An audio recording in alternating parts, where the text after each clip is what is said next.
Welcome to the weekly Mac Forum video chat. I hope that you enjoy the information that we have for you this weekend. I'm going to try and see if we can get some things going together for us here. We'll take a look. I know I promised the info on the Automator resize photos workflow, and we probably will get a chance to talk about that. I found one, so we'll try to get into that as well as a little bit of information about Automator. Alright, first of all, let's get started. Let's get right into things here. This is the March 5th edition, 2017 edition of the Mac Forum video chat. And looks like I'm going to just refresh this page real quick just to make sure our new member his name is up to date here. I'm going to go down to the bottom, and it looks like it's M Murphy 613. So welcome to them, as well as to all of our new members. Hope that you enjoy your time here on the in Mac Forum and find a lot of useful information. Speaking of useful information, let's get right into things. We'll get going here. Let's take a look.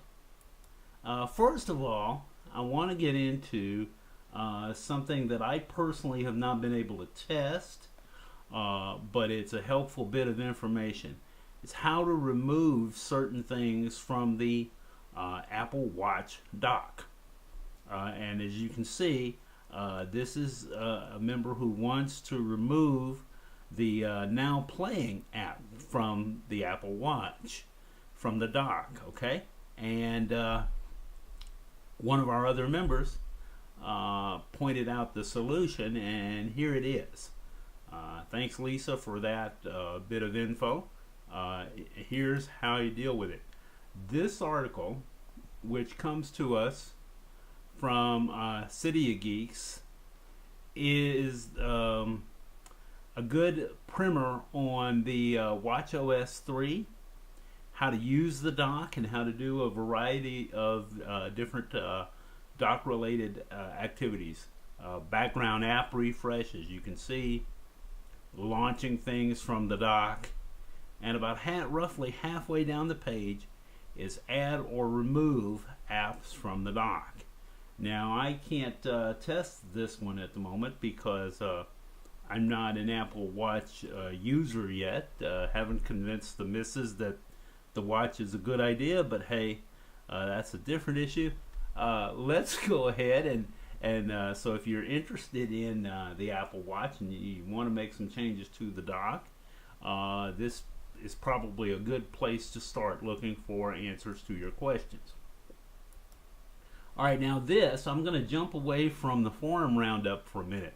I have another forum thread that I'm going to get to in a minute, but I'm going to use it as a lead-in for other threads, for some other tips. So I'm going to leave that alone for a minute, and I'm going to go to, this comes from iDownload blog, and it's how to find out when the MacOS was last reinstalled on your Mac. As you can see, this is from Christian Zyberg. It's February 6th, so relatively recent. I think this works with other versions of the operating system, although I haven't tried it. It should work with the recent ones. Now, it says what you have to do is launch the terminal. Now, I personally am allergic to terminal, okay? But it's inside your utilities folder on your Mac. If you look in your applications folder, and there's a folder in there called utilities, and then terminal, you launch terminal, and this command here, this ls is the list command, and this whole thing, this little setup right here where it says app setup done is the key thing. What that's going to give you when you execute the command is, when was the last time there was a completely clean installation of the operating system? That is to say, where the user ran all the way through the setup procedure, to that point, where Apple asks you what city you're in, what you're, all of that setup, that whole initial setup procedure that you get on a new Mac. Well, you also get that procedure when you do a completely clean install of the operating system. This will tell you when what it will return is a date similar to this. As you can see in the screenshot, on that particular Mac, you'll probably have to look at the article to be able to see it. It may not be showing up well in the broadcast, but on that particular Mac in the screenshot, the date was January 12th, 2016. Now, here's something to keep in mind on this. This is very important. This is the last time that a full installation was run on that machine. It is not, if you, for example, let's say that you did a completely clean installation of Sierra on January the 1st of 2017. And since then, you have, let's say that you wiped your drive January 1st, you did a completely clean installation of Sierra on January 1st. Then later you've kept up with the recent OS releases that have come out. The date that it's going to show you is January 1st, 2017, not the date that these various updates have been installed. So it's the date that the last time you took the OS back to scratch and started all over again. That can help you some, maybe, if you're looking at buying a used system and you want to see when was the last time things were reinstalled. Personally, I follow the opinion of a lot of our forum moderators that it's basically a good idea to start from scratch on your own anyway, but if you want to see the last time a user did that, that's a good way to do it. Alright, let's move on to another tip, also from iDownload blog, and it deals with various tricks about managing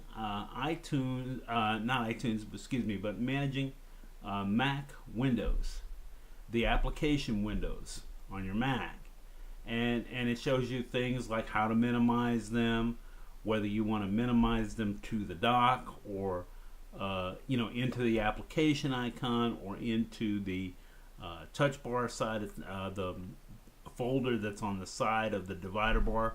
So basically you have two different options that they're discussing. On one, if I minimize the window, it would minimize down into the application icon. Let me just quickly show you what that means. If you notice, it went down into the dock position where Safari is. Alright, if you look carefully, if you notice that carefully, if you watch, it comes up out of the position where Safari is.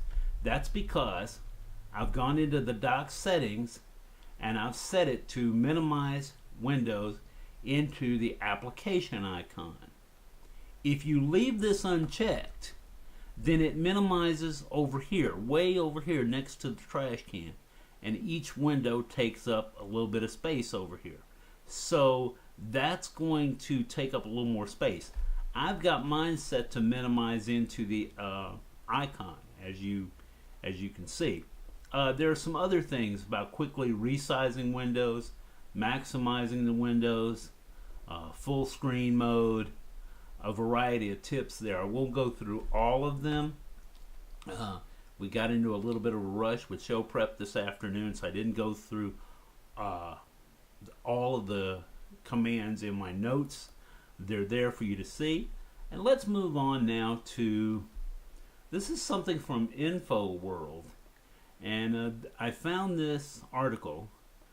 Member Randy B. Singer was discussing in a thread in the forum about the pros and cons of various browsers came up, and one of our members asked a question.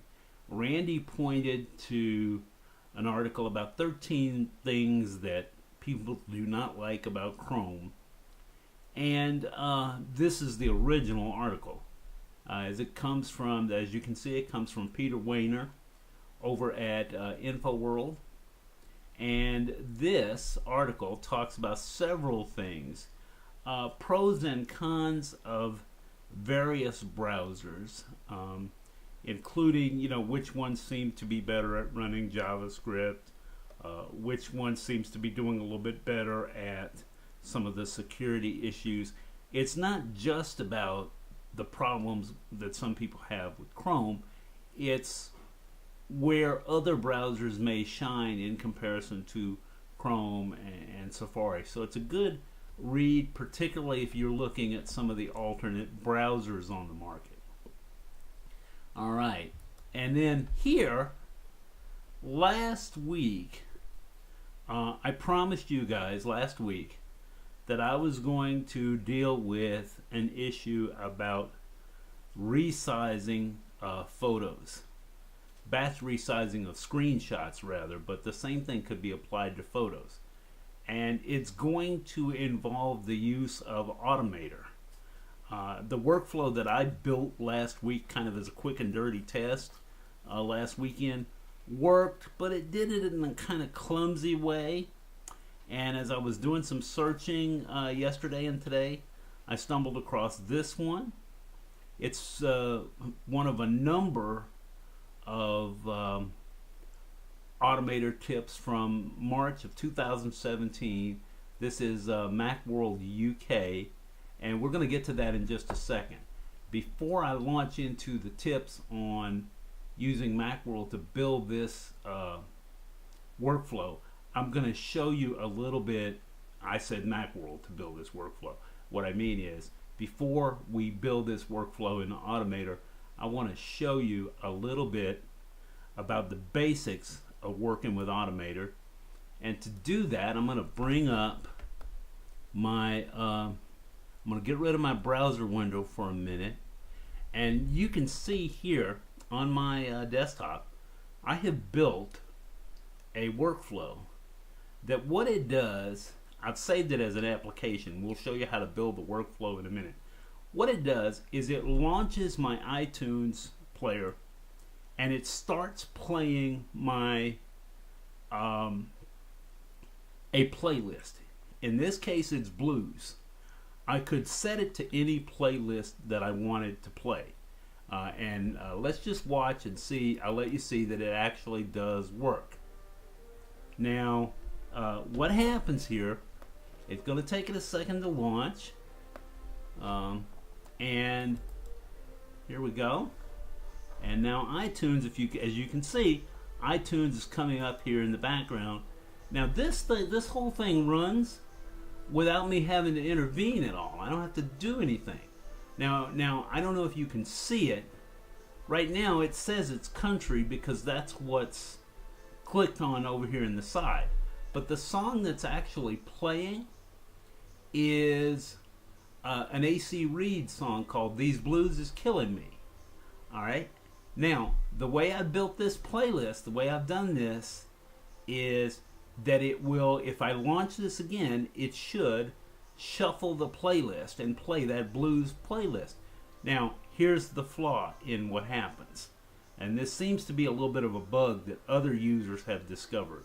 I read about this bug today after I built the workflow. I wondered why, when I ran this thing, it always started with this AC Reed song, which is the top of that playlist. Well, apparently what happens is when you run this workflow, the first song doesn't get shuffled. Subsequent songs do. So if I run this a second time, it would shuffle the songs.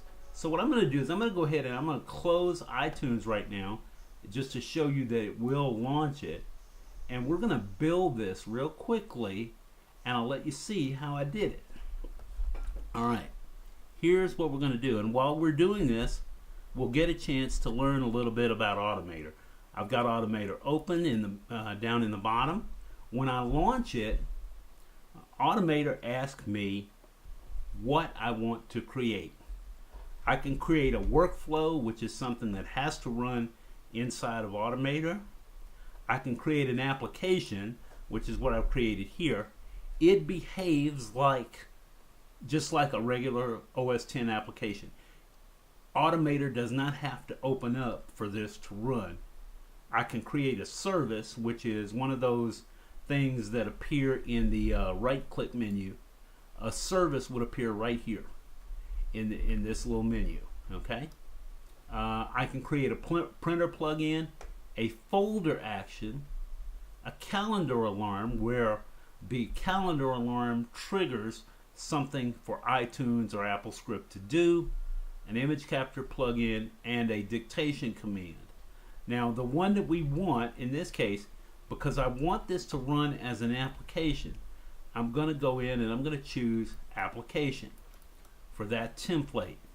Now, I know from working with this before that now here's the trick to working with Automator in the current interface, and this is true for the last several iterations of Automator. This, because I've got it clicked on library right now, shows me all of the various Automator actions that I have in my library. When I click on one of these, you can see the bottom of the screen changed. I'm going to move this up just a little bit so you can see it a little better. The bottom right here changed. This tells me some things about the particular action that I've just clicked on. Now, what it's showing me right here is these are all of the actions I have installed, whether they came from Apple directly as part of the OS or as part of something from a third party. Alright, now, so here's what we're going to do. We're going to start, I know I want to deal with iTunes. Watch what happens. I click on iTunes and immediately it narrowed things down to just those functions that rely on the use of iTunes. And what I want to do to get the one I want, I'm going to go here and I'm going to look for one that says get specified iTunes items. Okay? Now we'll see what that's going to do in a minute. I'm going to drag it over into this third pane over here on the right hand side. Now in a minute I'll show you what I'm going to do with that one. Basically what I'm going to do right here, I can add some information to it. Okay, what I want to do is I want to add something. Now this shows me all of my iTunes playlists. Let's just, for the sake of argument, we're going to make this one country instead of blues. I've got a blues one already done. What this is pulling up for me is all of my stuff that's in iTunes. Different playlists in particular right there. So what I want to do is I want to pull up the country one. I'm going to double click on that. I'm going to pick add. Right then it puts it in, and when I run this, that would play. That's the playlist that it's going to work on. The next thing I need to do is to add another command that says play iTunes playlist. Okay. Now you'll see right here in this playlist, I have some options. Whether things want to repeat, whether I want them to shuffle. Because I want this to shuffle the songs around inside that playlist, I'm going to pick shuffle. And right here, I can choose whether I want to show this when it runs. If I picked show this when it runs, what would happen, and all of these workflows, pretty much all of these objects have this. If I showed this first action right here, every time this thing runs, I could pick a different playlist that I wanted to use. I would take country out of here, leave that part blank, click on show, and it would show. Let me just real quickly show you what that would do. It's a little harder to understand. I'm going to remove it, and I'm going to test just that first thing. All right, I'm going to tell it to show it when the workflow runs, and I'm going to do just the first step here. You'll notice that in the upper right hand corner of the window I have a record function that it follows the steps that I do and tries to build them into Automator. I don't use that function very often. I found it to be somewhat unreliable in the past. When I hit this step button, it goes through it step by step so I can check certain things. Here's what would happen if I leave that showing the action. Right there, it's going to show that action, and I could pick which playlist I want. But I don't really want it to show that every time. Okay? I don't want to see that all the time. So what I'm going to do here is I'm going to go in, I'm going to stop everything because I don't want it executing again. And what I'm going to do is I'm going to add something to this. I'm going to put my country playlist back in, and I'm going to take that out, that last little setting out, so it doesn't pop up when it runs. Okay? Now the next thing I put play the iTunes playlist because that's what I want to do. I clicked on the options, that's where you find these little hidden features, and I clicked shuffle. Okay? Now, the next function that I want is one that says start iTunes. Okay? Basically, start iTunes playing. Alright? I want it, in other words, this is telling iTunes, let me hit this stop on this execution here. You can't add a function while you're in testing mode with that step command. Alright? So now I'm going to go in and I'm going to hit start iTunes playing. Alright? Now, just to show you that it actually does what it says it's going to do, you notice that right now I do not have iTunes running. It's down in the dock, but it's not running, as you can see. Watch what happens when I run through this command. Alright, I'm just going to let it play because I've tested this numerous times and I know it works. Watch what happens. It runs, and it's going to take it a second. You can see the little cog telling me it's going through that step. Sometimes it takes a little bit, and there we go. Now up in my notification center over here, you can see that it started playing that song. If you want proof, look down here in my iTunes, and you can see iTunes is now open. When I go to my iTunes thing, there it is. It's playing. I didn't have to do anything other than start it. Now, here's how I'm going to turn it into an application that I can reuse and not have to intervene at all. I've got it tested. I know it's working the way I want. So here's what I'm going to do. Very simple, very easy. I told iTunes that I wanted to make an application. It knows I've made some changes. So now it's going to let me save. And I save this. Notice, because I chose an application from the beginning, it wants to save it as an application. If I save it as a workflow, I would have to run it inside of Automator. I want to save it as an application. So I'm going to change this, and because it plays country music, I'm just going to give it a name. I'm just going to call it country. I could call it play country. I could call it whatever I need to help me remember what it's called, what it does rather. All right. And just for convenience, I'm going to have it put it on the desktop. I really could put it anywhere I needed to.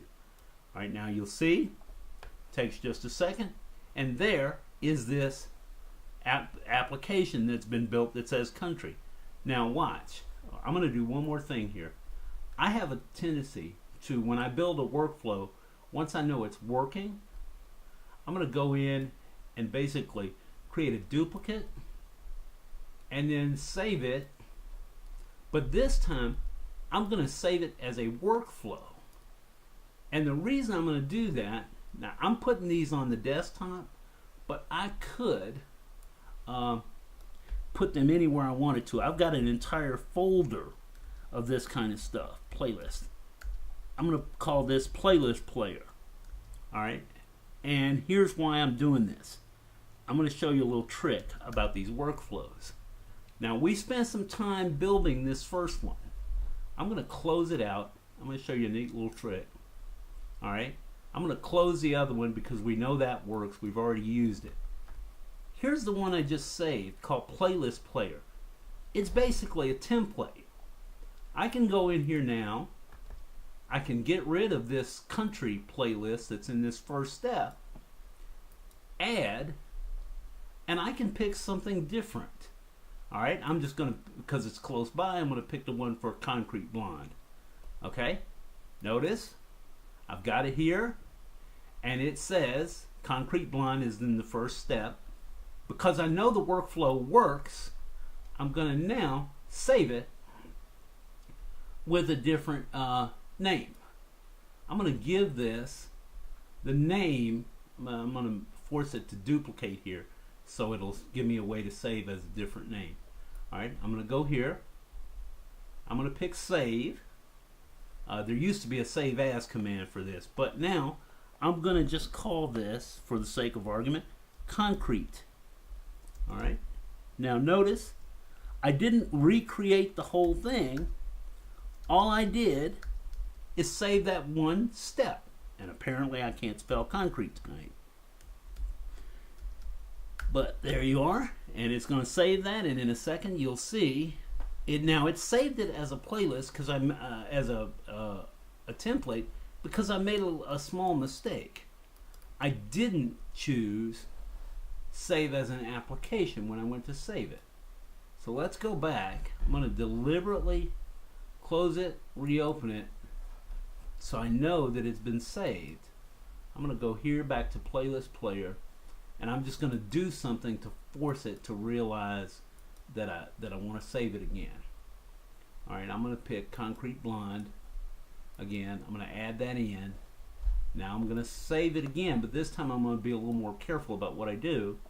I'm going to put it in. I'm going to pick Convert because it should work. Convert will also let me turn it into an application. Now it should save as an application if I did things right. But basically, when you're saving, you want to be careful and save it in the type you want. I want an application. There, I'm going to save it. Alright, sometimes that stuff gets a little hinky. Okay? Now, we'll see if this works. Now, right here, where did I put it? It didn't. There we go. We got the blues one, we got the country one. But as you can see, it rebuilt this. If I run it, it would launch that. I've got another one here. You can see this one is something that was done with AppleScript only. It does the playlist. But that's a good basic tutorial on Automator. And the reason I wanted to put that in there was because I wanted to show you what you can do. And in this Macworld article that I'm going to bring back up here, we have a tutorial that basically says here's how you resize a photo. So you can do that with screenshots of various things. Whether you want to use screenshots, photos, whatever it is, this workflow that they outline here will get the job done for you. What you want to do is do just like I did. You find the comment area, you find the particular function that they tell you to install, and then you go from there. All right. So that's going to do it. That little Automator tutorial, and I'll put the link to this Macworld UK article in, because they have about a dozen or so Automator workflows that are functional. As you can see, you got batch resizing photos, triggering an iTunes playlist, which is very similar to the one that I just built. And by the way, there is an iTunes command in the list of iTunes commands that says start visuals. If you are one that likes to use the iTunes visualizer, you can use that as your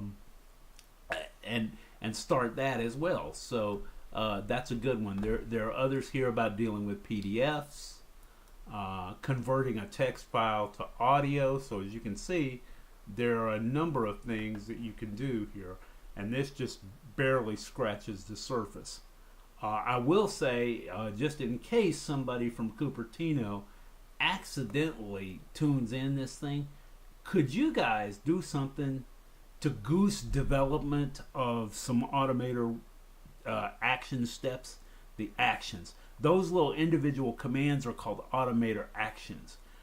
It's getting harder and harder because we're several years out now from Automator initial release to find new commands, and some of the old ones don't work anymore. So anybody, they can be built by pretty much anybody with some knowledge of programming. So, you know, Apple, anything you could do to goose development of new things for Automator, I'd be eternally grateful. I've been able to make it do some weird stuff, and would probably be doing more with it if there were still a lot of new commands coming up. All right. And then lastly, before I wrap up tonight's show, because we've gone just about a half an hour, this is one of our members wants to know how in the world you get to view your iPhone screen on a Mac with an older OS. Now, they are running 10.5.8. So I know they're not running the new QuickTime Player 10 that's been in the more recent releases of the operating system. But here's what you can do. I don't need iTunes up at the moment. That's just something to it pops up whenever I plug my phone in.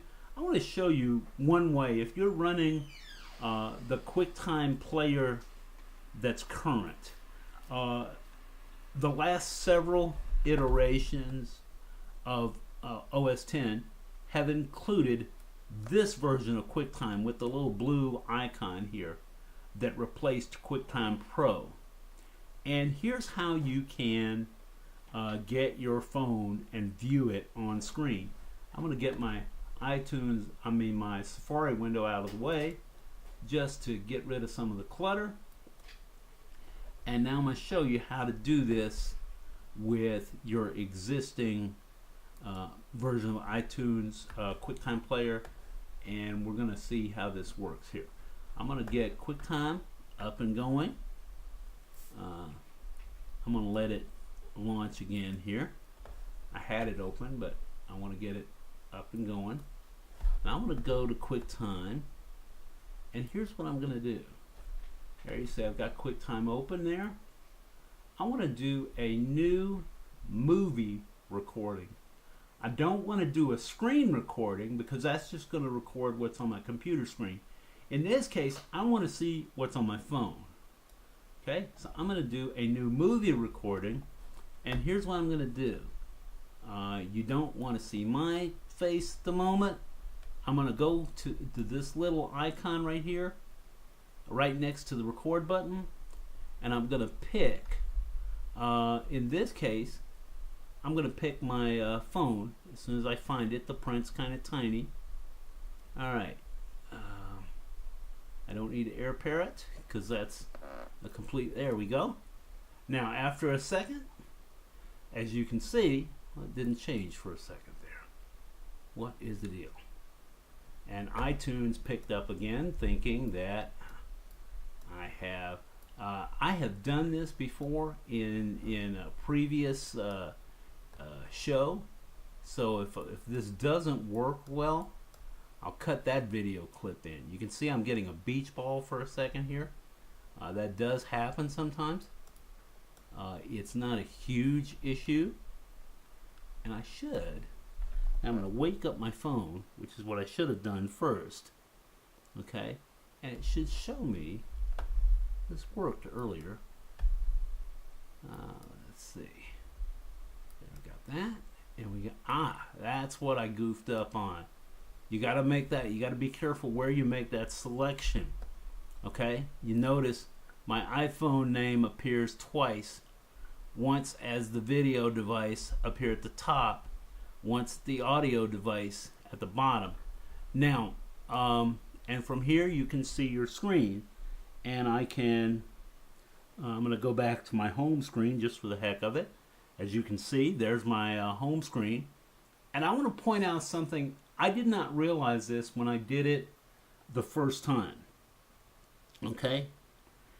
Some of the information is not correct on my home screen here. For example, it's showing as 100% charged. I know my phone is not 100% charged. When I plugged it in about a half an hour ago, it was only at 50%. I also know that it's not 9:40 something a.m. in the morning. Okay, today. I guarantee you it's not. So, not everything shows up accurately. Thank you, Charlie, for letting me know about that. I had not noticed that when I did the recording before. But as you can see, I can go in and access any of these things. Now I can't click on this and activate something. I have to go to the phone and activate it. So for example, if I wanted to click on the videos and bring that up, it would pop up. But I had to do it from my phone. I couldn't do it from the Mac. This is a useful function if you need to do a demo of something or anything of that nature. And I'll tell you another way you can use this. If you are teaching or doing a lot of presentations and you use, and sometimes iTunes tries to kick in when you attach your phone, of course. If you are using one of these interactive whiteboards, Smartboard, I know it works with, probably works with the Promethean series as well. But any of these interactive smartboards, you can oftentimes display your iPhone or iPad screen on those boards. What you're going to need to do, in most cases, you're going to have to know something about the connection that you'll be able to make. There is some software that will allow you to do it wirelessly, assuming that you can put your phone on the same wireless network as the computer that's running the presentation board. But if you don't have that option, I've been able to do it successfully by getting a Lightning to HDMI adapter and plugging into the HDMI port on those boards. I just plug my phone into the Lightning adapter, plug an HDMI cable into the board, and flip the input on the board until I get to the HDMI connection. Also, if you're using an older board that doesn't have an HDMI input, there is a cable that will hook. It has HDMI on one end of the cable and composite video on the other. So if the board has a component or composite ports on it, then what you would do is you use that Lightning to HDMI adapter. You get a cable that is HDMI to composite video. You run that to the board, connect it to the adapter, and it seems to work reasonably well. What will happen when you do that? Any changes you want to make that appear on the big screen, you have to make them from the phone. If you tap on the board, it won't affect what's going on the phone at all. But you could use it to demo something that's on your phone or on your iPad if you needed to. That's just one way to approach that. And I know we went a little long today. We're about 10 minutes long, but we tried to squeeze a lot of information into this week's show. I hope that you enjoyed it. Try to have a lot of stuff going for you next week as well. If the Automator tutorial worked out well enough, I'll break it out as a separate little video clip. I may even run a separate little series on Automator. For those of you who are interested, check the iTunes podcasts. There are a series of podcasts by a gentleman, I believe his name is Ben Walby, W-A-L-D-I-E, if I remember correctly. He knows more about Automator and doing things with Automator than just about anybody I run into. Automator does a lot of stuff. He's a good place to look for that kind of information. So if I didn't overload your brain today with too much confusing stuff, and you liked what you saw, come back again next week. We'll have something a little bit different. Until then, I've been glad to join you this evening. I'm glad that you decided to tag along. And until next week, this is your host, Sylvester Rock, aka Sly Dude on the forum. I will see you next week.